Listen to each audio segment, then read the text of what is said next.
328페이지 사업시행계획. 사업시행계획서에 들어갈 거 몇 개만 한번 읽어보겠습니다. 4번 세입자, 임대주택 이런 말 나오면 그렇게 뭐 크게 의심할 필요 없습니다. 세입자 주거나 이주대책, 그리고 사업시행기간 동안에 정비구역에 있는 가로등 설치나 CCTV 설치 등 범죄 예방 대책, 임대주택 건설 계획이나 당연히 폐기물 나오니까 폐기물 처리 계획, 또 주변에 교육시설이 있으면 교육환경 보호에 관한 계획, 정비사업비는 아까 한번 말씀드렸네요. 100분의 10 이상 늘어날 때는 얼마 동의받으라고요? 3분의 2. 그리고 교육환경 보호에 관한 계획은 당연히 주변에 교육시설이 있을 때겠죠? 몇 미터 이내에 있을 때? 몇 미터? 200m, 200m. 그러니까 200m 이내에 있을 때 이제 교육환경 보호에 관한 계획을 수립한다. 336페이지 한번 보겠습니다. 336페이지에 맨 밑에 보시면 맨 밑에가 아니고 일단 먼저 337페이지부터 볼게요. 337페이지에 가운데 있는 네모에 보시면 해당 토지 및 건축물과 관련된 토지 등 소유자 수가 전체의 얼마 이하일 것 그랬어요. 10분의 1 이하일 것. 분할되어 나가는 토지 위에 있는 건축물이 분할선상에 위치하지 아니할 것. 왜냐하면 분할되어 나가는 토지에 있는 건축물은 철거하는 게 아니니까 분할선상에 있으면 안 된다 그 말이고. 아까 설명드린 내용이고요. 10분의 1 기억하시는데 이처럼 조합 설립 동의 요건 등을 충족하기가 곤란한 경우에 그 조합 설립에 반대하는 소수가 거주하고 있는 것을 따로 쪼개서 독립시켜 버리겠다 이 말이죠. 그게 이제 토지 분할입니다. 근데 쫓겨나간 사람이 얼마 이하여야 된다? 10분의 1 이하. 자, 이렇게 되는 경우에 효과가 그 위에 있는데 그 말은 시험에서 알려주고 물어볼 거예요. 양과로 4번에 시장군서 등은 토지 분할이 청구된 경우에 분할되어 나가는 토지나 그 위에 있는 건축물이 다음 요건을 충족할 때는 토지 분할이 법원 소송 등에 의해서 완료되지 않았다 하더라도 완료되지 않아서 조합 설립 동의 요건에 미달되더라도 조합 설립 인가와 사업 시행계획 인가를 할 수가 있다. 그 말은 이제 시험에서 언급을 하면서 동그라미 1번에 있는 말 알고 있는가 물어볼 가능성이 많습니다. 자, 10분의 1 했고 재건축 사업의 매도 청구. 매도 청구는 여기 사업 시행계획 인가 고시가 있으면 분양 대상자에게 분양 통지 등을 통해서 분양 신청한다고 했죠. 물론 남는 것은 일반 분양 절차, 주택법에 따른 일반 분양하는 거고 조합원 분양을 말하는 겁니다. 그러면 아까 조합 설립에 동의하든 말든 재개발은 조합원이 되는 거고, 그러니까 반대한 사람도 뭐 여기는 분양 신청할 수 있는 겁니다. 근데 재건축은 동의한 사람만 조합원이라고 했잖아요, 그죠? 그 반대한 사람 조합원이 안 되는 거죠. 그리고 재건축 구역에는 토지만 소유한 사람, 건축물만 소유한 사람 있을 수 있죠. 그 사람들도 그거 일부러 다른 사람 공부하지 말라고 누가 지웠네. 그 사람들도 이제 그 사람들 토지를 사업시행자가 이제 매수해서 이제 사업을 할 거예요. 그러니까 내가 매수한다는 건 상대방에게 매도해라 청구하는 거예요. 그래서 매도 청구 말하는데 다만 이제 토지만 가졌거나 건축물만 가진 사람은 어차피 변화가 없는데 둘 다 가졌는데 반대하는 사람이 있을 수 있잖아요, 그죠? 이 사람들한테는 여기 사업시행계획 인가 고시가 있으면 혹시 동의할 생각 없느냐, 마음 바뀌지 않았냐 물어봐야지. 예. 그래서 이제 물어봐서 이거 사업시행계획 인가 고시 후에 30일 이내에 그들에게 동의할지 여부에 대해서 회신할 것을 이제 촉구를 합니다. 그러면 상대방은 2개월 이내 답을 줘야 돼요.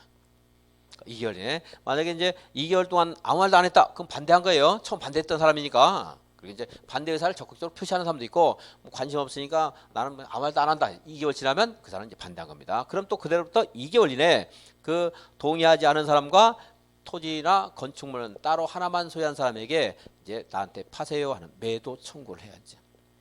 그 다음은 가격이 협의가 해야 되는데 협의가 안 되면 또 소송으로 또 해결이 되고 그렇게 될 거예요 이제. 자, 그게 이제 매도 청구입니다. 자, 토지만 갖고 3번이에요. 네모 안에 보시면 기억에 조합 설립에 동의하지 아니한 자, 시장군수 등의 사업 시행자 지정에 동의하지 아니한 자 있는데 기억만 보겠습니다. 조합 설립에 동의하지 아니한 자에게 혹시 동의할지 여부를 다시 물어보는 절차가 있고요. 그러면 그 밑에 동그라미 2번에 이렇게 동의 여부에 대해서 회답할 것을 촉구받은 자는 얼마 이내에 회답을 하라고 했어요? 2개월, 2개월. 물론 그 밑에 동원해서 한번 줄긋지 말고 그 기간 동안에 회답하지 않은 사람은 동의하지 않은 걸로 봐야 되겠죠? 그러면 그 다음 페이지 양관의 2번.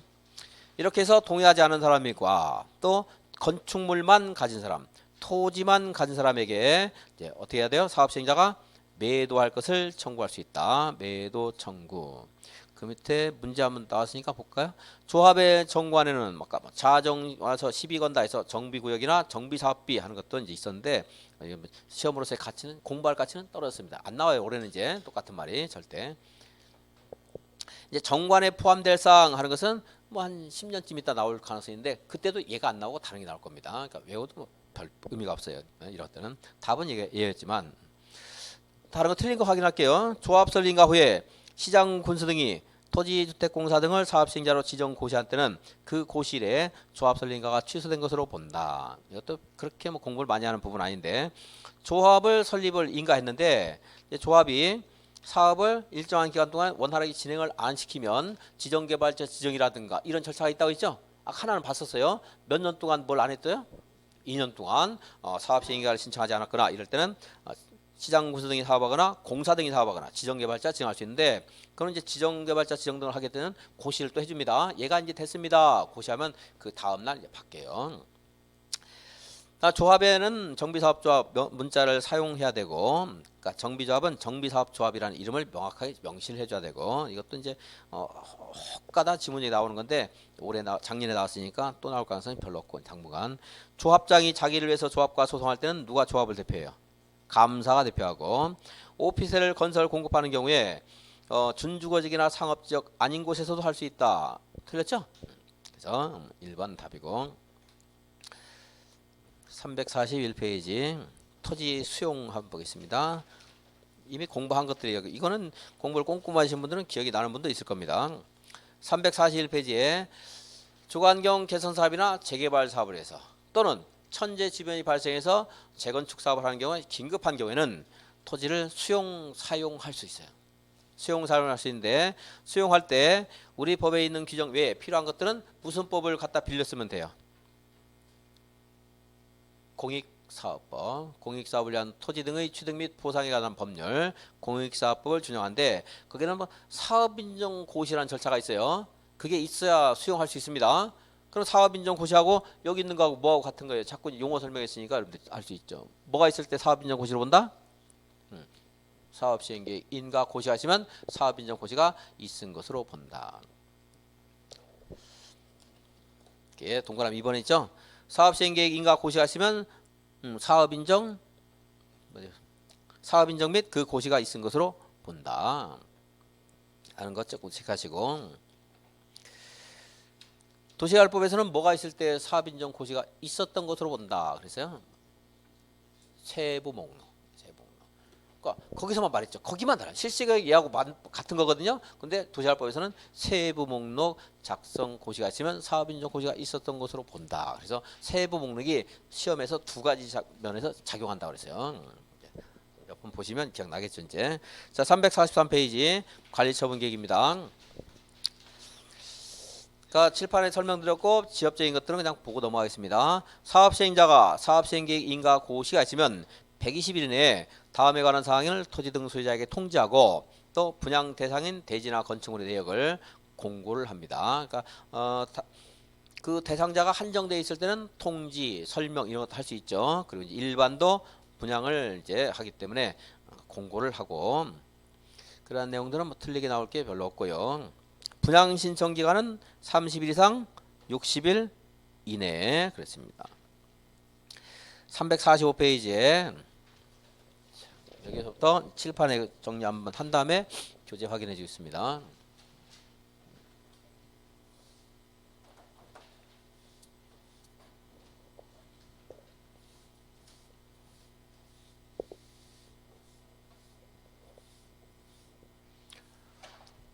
여기서 분양 신청을 하는 사람은 재건축만 가지고 한번 봐볼게요. 재건축 동의 안 한 사람은 분양 신청할지 말지 다시 한번 물어본다고 했죠. 그게 이제 사업 시행에 동의하느냐 물어보는 게 분양시청 할래 말래 물어보면 똑같은 거죠.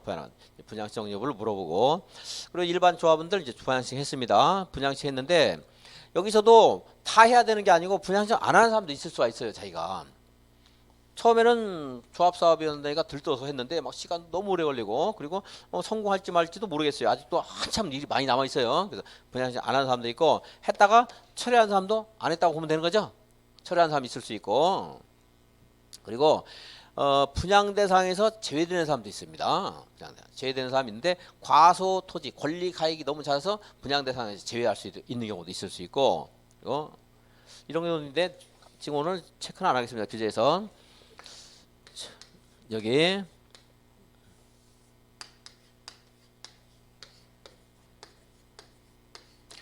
재건축 구역입니다. 여기서 아파트를 5개 가진 사람 몇 개 주는 게 몇 개 주는 게 원칙인가 아세요? 1개 주는 게 원칙입니다. 1개. 아파트 한 채를 5명이 공유하고 있다. 몇 개 주는 게 원칙이에요? 1개. 한 사람이 5개 가지고 있다. 몇 개요? 1개. 동의자수 산정할 때도 똑같이 생각하시면 돼요. 예외는 있지만 원칙이 그렇습니다. 그리고 여기 5개 하나 줘요. 그런데 이제 여기도 하나 가지고 있고, 여기 재건축 구역이 A 구역, B 구역 2개 있어요. 여기도 있고 여기도 있으면 2개지만 이건 여기 하나 받을 수 있는 거예요. 당연히. 그죠? 별개니까 여기는. 다만 여기가 투기 과열지구라면 여기서 분양 받은 사람은 여기서 이제 시점이 있는데 그건 기억 안 해도 돼요. 여러분 못하는 거니까 어차피. 여기서 이제 분양받을, 원래는 여기는 별개니까 둘 다 분양할 수 있는데, 여기 투기과열지구면 5년의 분양 신청 자격이 없습니다. 몇 년? 5년 동안. 그래서 이렇게 분양 신청 못하는 사람도 있어요. 여기서 분양 신청 못했어요.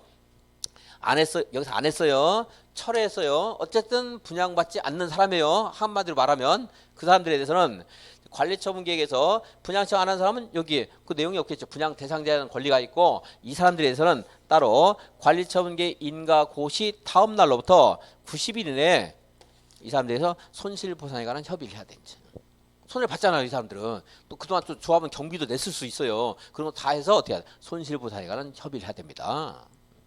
협의가 안 되면 매도 청구 소송을 통해서 또 다시 해결하는 절차인데, 그 뒤는 볼 것 없이 손실보상에 관한 협의를 해야 된다. 도시개발법에서는 환지하면서요, 환지 처분하면서 청산금 결정합니다. 여기서도 이런 말이 있었어요.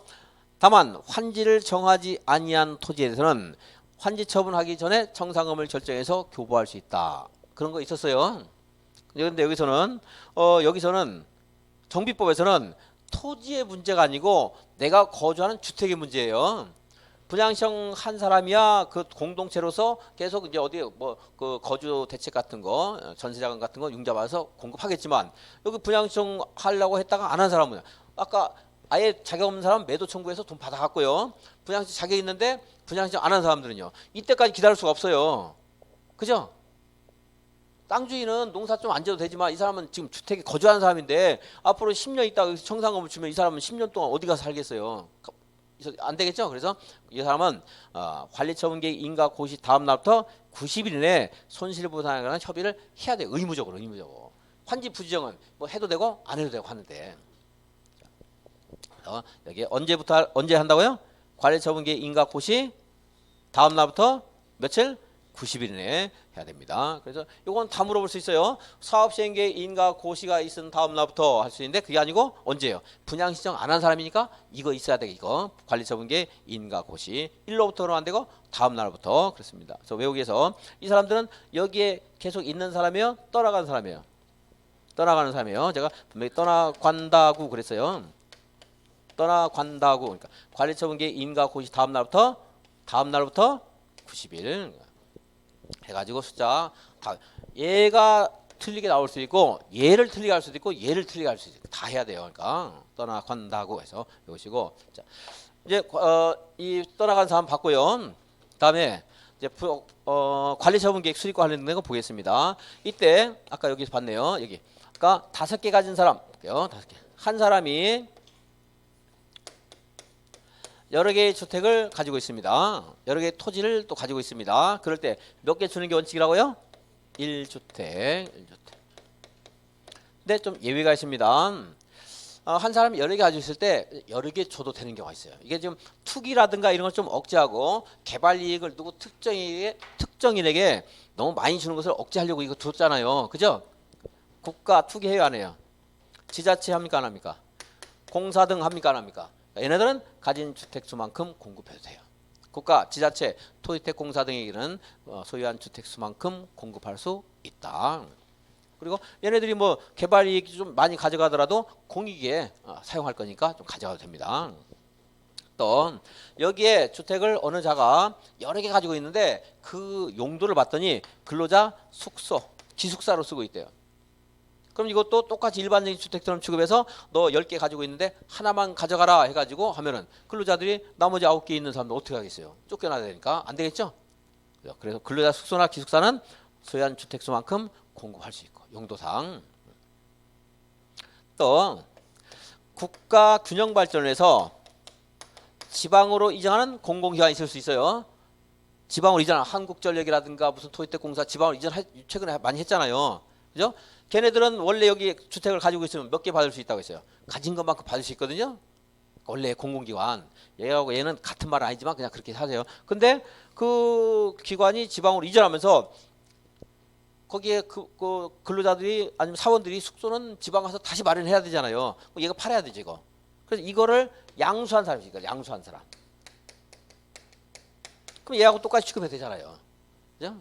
근데 얘가 공공기관한테 주택을 10개를 양수했더니 너 10개 했어? 너는 공공기관 아니니까 하나만 줄래? 그럼 이 사람 양수하겠어요? 안 하겠어요? 안 되잖아요. 그러니까 지방 이전에 좀 도움을 준 사람이라고 볼 수도 있는 거예요. 그래서 국가 균형 발전에서 지방으로 이전하는 공공기관으로부터 주택을 양수한 자도 가진 주택수만큼 공급할 수 있습니다. 그 취재하시면 이제 국가 균형 발전 이렇게 가지고 보시고 이제 따라서 국가, 지자체, 공공기관, 공사, 숙소, 국가 균형 발전 이런 말 나오면 보유한 주택수만큼 공급할 수 있다. 그러니까 그런 말 없으면요. 한 사람이 여러 개 가지고 있으면 몇 개 준다? 하나 준다. 여기에 또 종전의 토지나 건축물 평가됐죠 여기서. 이게 만약에 10억 평가됐다고 한번 가정하겠습니다. 새롭게 분양되는 이 주택 등의 건축물 가격이 하나 5억, 하나는 3억, 그러면 10억 범위 내죠. 이렇게 해서 2개 받을 수 있어요. 종전 재산권의 가치 가격, 토지나 건축물의 가격 범위 내에서 2개. 그리고 이 사람이 종전에 또 주택을 소유하고 있을 수 있죠. 그럼 주거 전용 면적이 있겠죠. 그 주거 전용 면적이 만약에 150제곱미터라고 가정해 볼게요. 그러면 이 면적 범위 내에서 여기서 2개 받을 수 있어요. 하나는 90, 하나는 50 이런 식으로 150 이내에서 받을 수 있어요. 가격이나 주거 전용 면적 범위 내에서 이 주택을 공급할 수 있고. 이거는 이제 재개발이든 재건축이든 주거환경 개선 사업이든 다 통용되는 겁니다. 어디나. 근데 재건축에만 적용되는 게 있어요. 재건축에만 적용되는 게 있는데, 재건축은 좀 성격이 다른 것보다 좀 사적인 재산권 행사의 성격이 강하고 국가에서도 간섭이 할 필요가, 대신에 간섭도 좀 덜하고 지원도 좀 덜해줘요. 재건축인데 만약에 투기과열지구나 조정 대상 지역에서 사업을 한다. 그러면요. 여러 개 가진 사람에게도 1주택만 공급합니다. 재건축도 여지 없어요. 어디일 때는 투기과열지구나 조정 대상일 때는 1주택만 공급해요. 또 하나 그런데 투기나 조정 대상 지역이 아니면서 수도권의 과밀 억제권역이다. 그러면 이제 얘보다는 좀 풀렸죠. 3주택까지 줄 수 있어요. 물론 소유한 주택수 범위 내에서. 투기과열지구나 조정 대상 지역도 아니고 과밀 억제권역도 아니다. 그럼 이제 좀 풀렸습니다. 보유한 주택 수만큼 공급할 수 있습니다. 그래서 이거를 재건축에만 적용되는가, 여기는 재개발 개선사업 적용되는가, 이거 구별 안 해도 돼요. 구별하는 만큼 정밀하게 시험에 안 냅니다. 너무 어려워서 안 돼요, 그럼 여러분들이. 그래서 가격과 면적 범위 내에서 몇 개 줄 수 있어요? 몇 개? 2주택. 이건 가면이에요. 가면. 얼굴에 가면을 쓰면 얼굴이 몇 개가 돼요? 2개. 그래서 가격과 면적 범위에서 2주택 받을 수가 있습니다. 그 다음에 다 봐도 되는 거 그냥 이해를 하세요. 연락하지 말고 국가 다 봐도 되겠죠? 기숙사 그만큼 줘도 되겠죠? 그 그리고 균형 발전에서 국가에 협조한 사람 그만큼 다 줘도 되겠죠. 그렇게 해서 읽으면서 이해를 하시고 자 이제 물론 여기에서 답이 될 가능성이 제일 많습니다. 자, 재건축 답에서 투기과열지구나 조정대상지역이다. 몇 개를 줘요? 1주택만 공급합니다. 그리고 과밀 억제권역이 아니다. 과밀 억제권역이다. 그럼 몇 개 줘요? 3주택. 과밀도 아니다. 그럼 몇 개 줘요? 보유한 주택수만큼 공급할 수 있다. 다들 투기나 조정대상지역 아닌 과밀 억제권역 말하는 겁니다. 여기에 해당되면 그냥 하나밖에 안 돼요. 그래서 파주치는 과밀 억제권역 아니지만 만약에 투기과열지구다. 그럼 몇 개 줘? 하나. 투기과열지구 아니다. 조정지역도 아니다. 그러면 보유한 주택수만큼 받을 수가 있다는 겁니다. 재건축에서. 투기과열지구나 조정대상은 투정이라고 투정. 투정 부리면은 때를 쓰니까 미워서도 하나밖에 안 줘요. 투정 부리면 몇 개요? 하나. 이제 투정 부리지 않을 때 나와요. 투정 부리면 몇 개? 한 개. 투정 부리지 않는 과밀 권역은 몇 개? 3주택. 과밀도 아니다. 그럼 이제 다 풀렸습니다.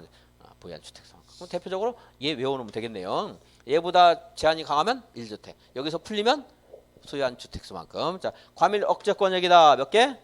3개. 3개. 가면이다. 몇 개? 2개. 그리고 여기는 이해를 하시고 기계적으로 하지 말고 이해하시고 가면 2개. 과밀 억제권역은 3주택. 제일 중요한 건 과밀 억제권역입니다.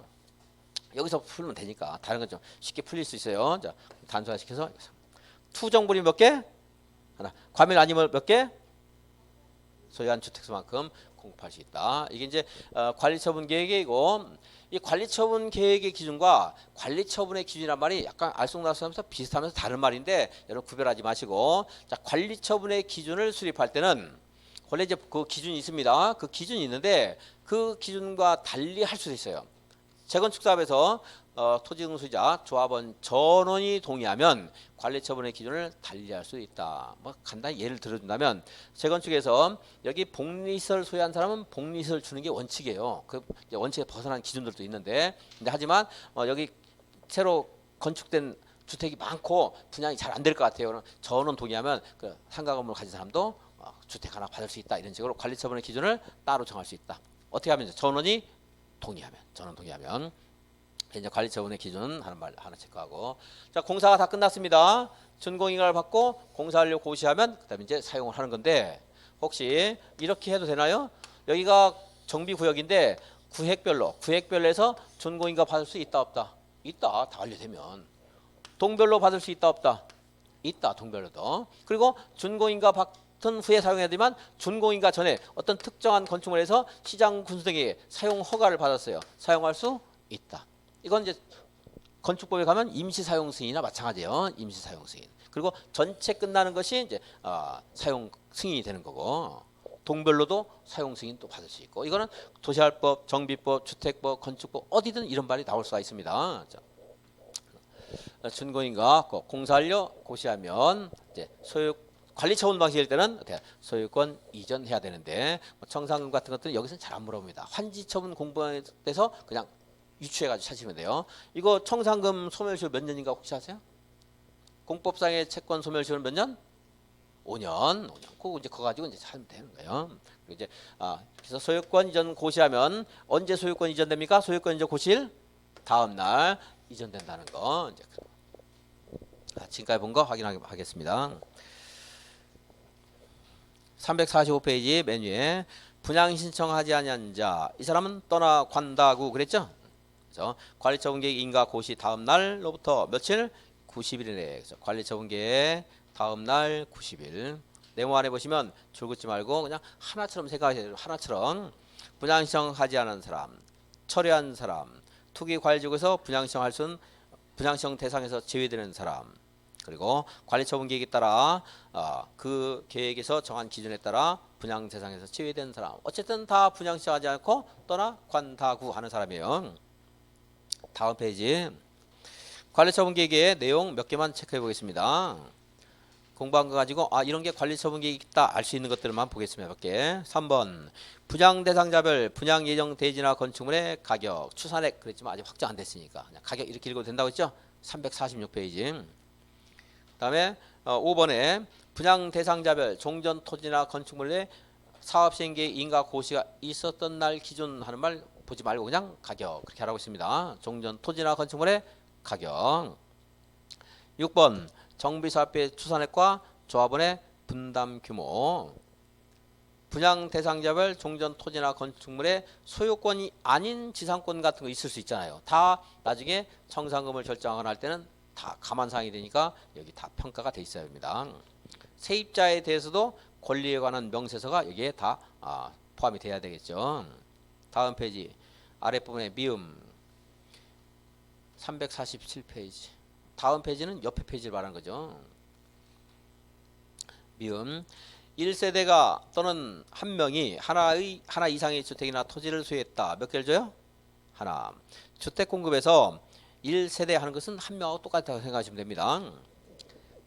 그리고 같은 세대가 아닌 그냥 남남이 여러 사람이 하나를 가지고 있다. 몇 개를 준다? 하나. 뭐 같은 세대가 하나 가지고 있어 당연히 하나고, 같은 세대 아니어도 여러 사람이 하나 가지고 있으면 역시 하나. 예외가 있죠. 소유한 주택 수만큼 공급할 수 있다. 맨 처음 누가 나오겠어요? 국가 이런 거 나올 거 아니겠어요. 다음 페이지 보겠습니다. 예. 다부터 볼게요. 제가 설명해 순서에 따라. 다 국가나 지자체나 토지주택공사 등. 나 근로자의 숙소나 기숙사. 리을 라 국가균형발전에서 공공기관 지방 이전 시책에 따라 이전하는 공공기관의 소유한 주택을 양수한 자. 그 괄호 안에 말은 지워야 됩니다. 그 시기가 또 연장이 돼서. 자, 국가균형발전 이렇게 이제 하고 재건축만 따로 떼서, 그리고 C부터 볼까요? C.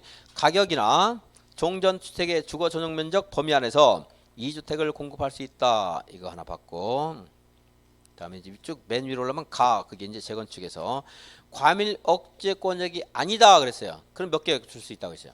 가진 주택 수만큼. 투정부리면 돼야 안 돼요? 안 되고. 그래서 과밀 억제권역이 위치하지 아니한 재건축 사업의 토지 등 소유자에게는 만약에 투기활지구나 조정 대상 지역이 아닐 때는, 그때는 소유한 주택 수만큼 공급할 수 있다. D. 과밀 억제권역이 위치한 재건축 사업의 경우에 토지 등 소유자가 소유한 주택수 범위에서 3주택까지 할 수 있다. 그랬죠? 근데 투기과열지구나 조정 대상지역은 그러하지 않냐다. 그랬으니까 결국 투기과열지구나 조정 대상지역 나오면 몇 개 주는 거예요? 1주택입니다. 그래서 칠판에 설명하는 방식 순서에 따라서 한번 읽어보시는 게 조금 정리할 때 도움이 좀 될 겁니다. 다음에 357페이지.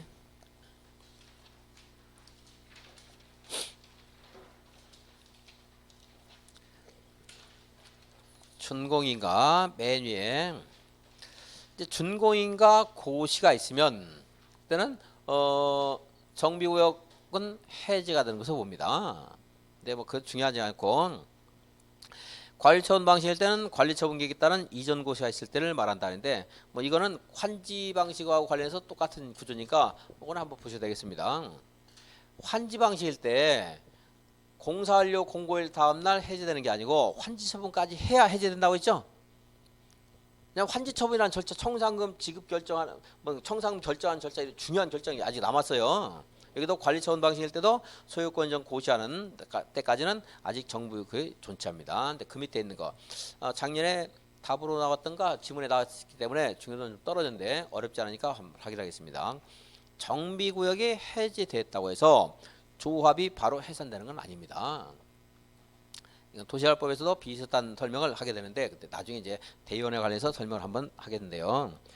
정비구역이 관리처분 방식일 때 소유권 이전 고시 다음 날 더 이상 이제 정비 사업과 관련된 직접적인 일은 필요 없어요. 없어졌어요. 이제 여기서 공사를 하거나 이런 일 없습니다. 그러니까 정비구역은 해제가 됐어요. 근데 아직 일은 좀 남았어요. 무슨 일이 남았어요? 이거 지급하거나 징수해야 되잖아요. 아직 안 끝났죠? 그러니까 조합이 사업 시행자면 조합원들에게 또는 분양 신청한 사람들에게 이 청산금 지급하거나 징수는 해야 돼요. 아직도 남아 있어야 됩니다. 그래서 이제 이러한 절차가 아직 있기 때문에 정비구역이 해제되었다고 해서 조합이 바로 해제되는 게 아닙니다. 정비구역 해제는 조합의 존속에 영향을 주지 아니한다. 중요도는 올해는 이제 떨어졌고요 좀. 자, 소유권 정고시 그 밑에 양괄호 2번 읽어보겠습니다.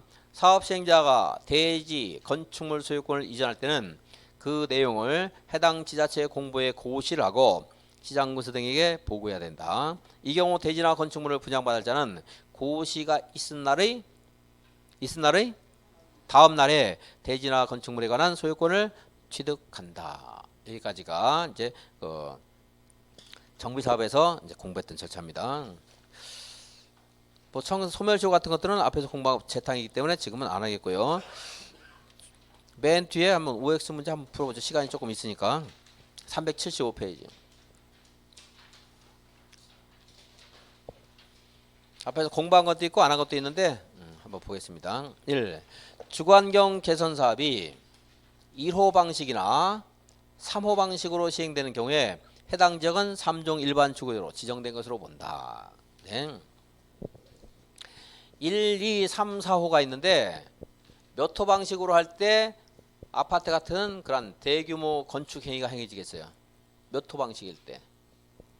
수용 방식과 관리 처분 방식. 2호와 4호.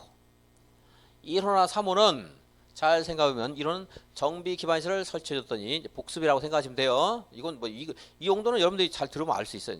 복습. 1호는 정비 기반시설 설치해주면 집은 내가 고치는 거예요. 대형 건축물 건축 잘 안 되겠죠. 3호는 환지예요. 환지. 땅만 잘 정비해서 나눠주는 거예요. 그럼 건축행위를 내가 개별적으로 해요. 물론 거기서 건축협정 등을 체결해서 좀 더 큰 건축물 있을 수 있겠지만 꼭 그렇지는 않습니다. 그래서 2호, 4호는 아파트가 만들어진다 그러면 1호, 3호는 그럴 가능성이 좀 적습니다. 그래서 1호, 3호는 2종, 2호, 4호는 3종 이렇게 되는 거예요. 그러니까 틀렸고요. 그래서 도시 저속주민 집단 거주하는 지역으로서 맞는 말인데 뭐 특별한 내용 없으니까 넘어가겠고. 3번 정비예정구역이나 정비구역에서는 주택법에 따른 지역주택조합의 조합원을 모집해서는 안 된다. 정비예정구역이나 정비구역에서는 이제 정비조합의 조합원들이 앞으로 만들어지겠죠. 근데 여기서 갈등관계에 있을 수 있는 거기서 지역주택조합의 조합원을 모집하는 것은 정비사업과 너무 충돌을 일으키기 때문에 못하도록 법에서 명시하고 있습니다. 중개사 학원 바로 앞에 가서 주택관리사 시험 학생들 모집하고 막 이러면 쌈나요. 이제 4번 정비구역 등이 해제가 되면 정비구역 지정권자는 해제된 정비구역을 1호 방식의 주관경 개선구역으로 지정할 수 있다. 이 경우 그렇게 지정됐을 때는 기본계획을 따로 또 수립해서 또는 변경해서 할 필요 없이 될 수가 있다. 그럼 한번 읽어. 이것도 뭐 안 읽었고 나중에 뭐 한번 읽으려고 했던 건데 어려운 거 아니니까. 정비구 재개발 사업을 하겠는데 그러니까 2년, 3년 동안 뭔가 아니니까 해제될 수 있죠. 그죠? 그래 해제가 됐어요. 그러니까 시장문서 등이 여기를 이제 23조기랑 1호 방식의 정비구역을 하자 이렇게 하는 것은 가능하다는 거예요. 왜요?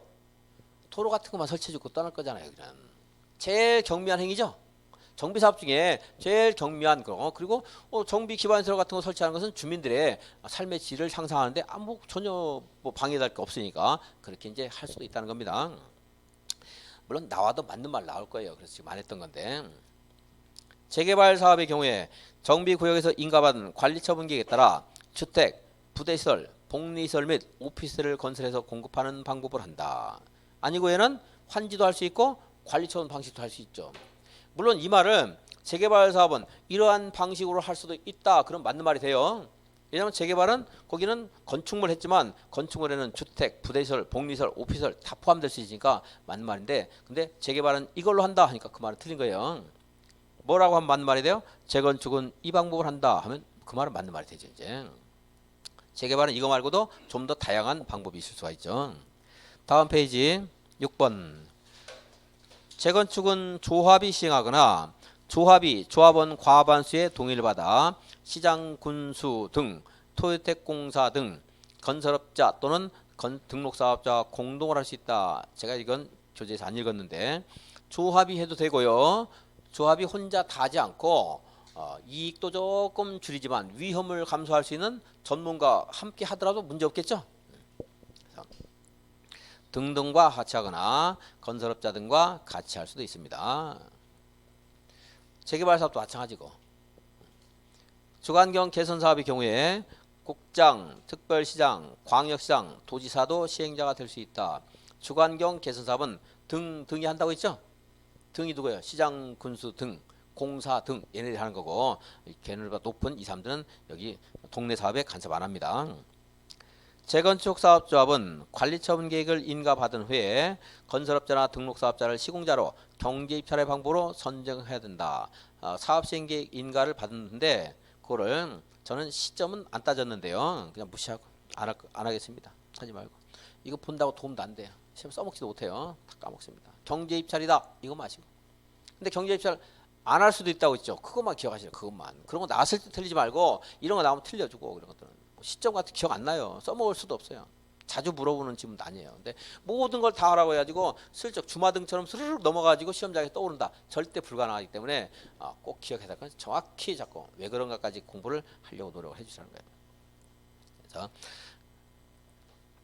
재건축 사업조합은 또 조합설립 인가 후입니다. 그것도 아까 제가 사업시행 인가 했는데 재개발인 줄 알고 재건축 조합은 이제 조합이 할 때는 조합설립 인가 후인데 그 무시하고 조합원이 얼마 이하일 때는 경제 입찰 안 쓸 수 있다고 했는데요.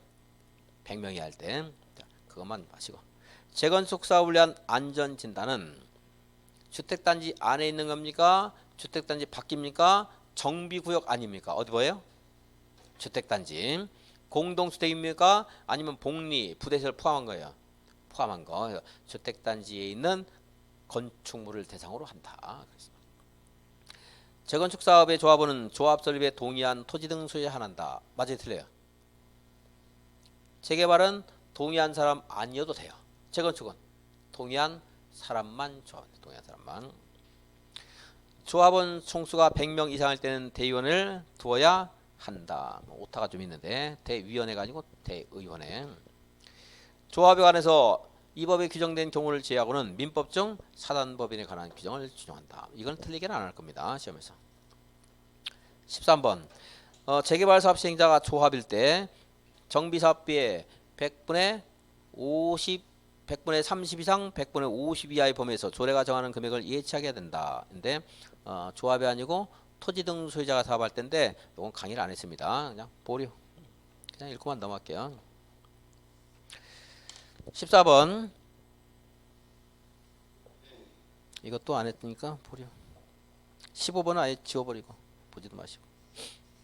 16번 한 필지의 토지가 수개의 필지로 분할된 경우에 이것도 안 한 건데 나중에 하겠습니다. 17번 조응의 의결은 특별한 규정이 있으면 그에 따르지만 그렇지 않으면 조합원 과반수가 출석해서 출석한 조합원 과반수의 찬성으로 한다. 맞죠? 대의원회는 조합원 10분의 1 이상으로 구성합니다. 근데 조합원의 10분의 1이 100명을 넘는 때는 조합원 10분의 1 이상으로 할 필요 없이 10분의 1 안 되더라도 100명 이상이기만 하면 된다. 그 표현인데 그 문장 구조를 여러분들이 명확하게 해석하는 것은 그냥 어려우니까 10분의 1 이상 원칙이지만 10분의 1, 100명 꼭 넘어갈 필요는 없고 100명 이상이만 하면 된다. 이렇게 읽으시면 되겠고. 예, 그래서 이제 한번 다 봤습니다. 오늘 여기까지 하고 다음 주에는 이제 또 건축법 보도록 하겠습니다. 수고하셨습니다.